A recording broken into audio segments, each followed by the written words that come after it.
Ok? Maintenant, il faut quand même rappeler donc la grandeur donc du royaume, hein. La grandeur du royaume, ça vient de l'Éternel, ça ne vient pas d'homme. Ça ne vient pas d'un homme. C'est très important de le rappeler également. Je lis les derniers passages concernant donc ce thème-là. Regardez, Ecclésiaste chapitre 7, verset 4. Ne demande pas à l'Éternel la première place, comme on l'a lu tout à l'heure, ni à un roi un poste élevé. C'est très important de le rappeler. On va aller dans ce que dit sur un enseignement donc, du Messie, Matthieu chapitre 20, verset 1 à 16, et également les versets 20, comment dire, Matthieu chapitre 20, verset 1 à 16, et à partir du verset 20 également jusqu'au verset 28. Voici en effet à quoi ressemble le royaume des cieux.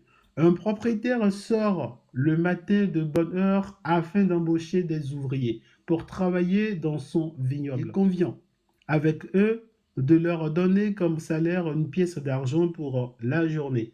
Puis il les envoie dans sa vigne. Vers 9 heures du matin, il sort du nouveau et en aperçoit d'autres qui se tiennent sur la place du marché sans rien faire. Il leur dit, vous aussi allez travailler dans ma vigne et je vous payerai correctement. Il sort encore vers midi, puis vers 3 heures et l'après-midi, et chaque fois, il agit de la même manière. Étant ressorti à 5 heures du soir, il en trouve encore d'autres sur la place. Il leur dit, pourquoi restez-vous là ainsi toute la journée à ne rien faire? C'est que personne ne nous a embauchés. Eh bien, vous aussi, allez travailler dans ma vigne. Le soir, le propriétaire du vignoble dit à son administrateur, fais venir les ouvriers et donne-leur la paye. Tu commenceras par ceux qui ont été engagés les derniers pour finir par les premiers. Les ouvriers embauchés à 5 heures du soir se présentent d'abord et touchent chacun une pièce d'argent. Puis, le tour des premiers engagés, ils s'attendent à recevoir davantage, mais eux aussi touchent chacun une pièce d'argent.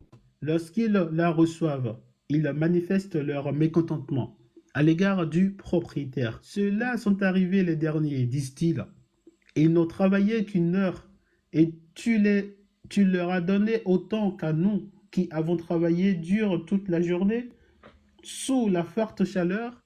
Mais le maître répond à l'un d'eux, mon ami, dit-il, je ne te fais pas le moindre tort.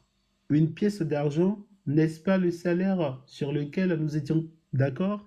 Prends donc ce qui te revient et rentre chez toi. Si cela me fait plaisir de donner au dernier arrivé autant qu'à toi, cela me regarde. Ne puis-je pas disposer de mon argent comme je le veux? Ou bien m'en veux-tu pour ma bonté? Voilà comment les derniers seront les premiers. Et comment les premiers seront les derniers. Au verset 20, alors la femme de Zabadia, donc Zébédée, s'approcha de Yachai, donc du Messie, à Machiac, avec ses fils. Elle se prosterna devant lui pour lui demander une faveur. Que désires-tu lui demanda-t-il. Elle lui répond, voici mes deux fils. Promets-moi de faire siéger l'un à ta droite, l'autre à ta gauche dans ton royaume. Je précise ici, l'expression à droite, c'est des gens qui sont en position confortable, plus utilisée par l'Éternel. L'expression à gauche, c'est toujours confortable, mais moins utilisée par rapport aux gens qui sont à droite. C'est très important de le rappeler. Verset 22. Yachai, donc Amashia, le Messie leur répond, vous ne vous rendez pas compte de ce que vous me demandez. Pouvez-vous boire la coupe que je vais boire? Oui, lui répondirent-ils, nous le pouvons. Alors le Messie Amachiak reprit, vous boirez en effet ma coupe, mais quant à siéger à ma droite ou à ma gauche, il ne m'appartient pas de vous l'accorder. Ces places reviendront à ceux pour qui mon Père les a préparées. En entendant cela, les 10 autres s'indignèrent contre les deux frères. Alors Yachai, donc le Messie Amachiak, les appela tous auprès de lui et dit, vous savez ce qui se passe dans les nations. Les chefs politiques dominent sur leur peuple et les grands personnages font peser sur eux leur autorité. qu'il n'en soit pas ainsi parmi vous.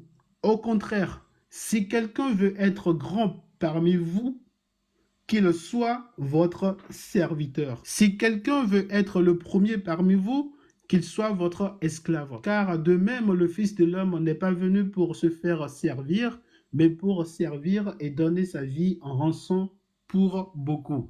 Donc, qu'est-ce que je veux dire par là? Pourquoi est-ce que je vous donne ces passages-là? Les femmes qui pensent que, aux côtés de l'homme, parce que nous, on autorise bien sûr la polygynie, les femmes qui pensent que, aux côtés d'un homme, elles méritent la première place, ou les hommes qui pensent que dans le royaume de l'Éternel, ils méritent la première place. L'Éternel est en train de vous dire, il est en train de vous enseigner ici que pour penser que dans le royaume, vous aurez une position très confortable, il faut que là, vous soyez donc les serviteurs de vos propres frères. C'est comme ça doit être. Si vous ne servez pas les autres, si vous n'aidez pas les autres dès maintenant, vous ne pouvez pas être élevé dans le royaume. C'est très important.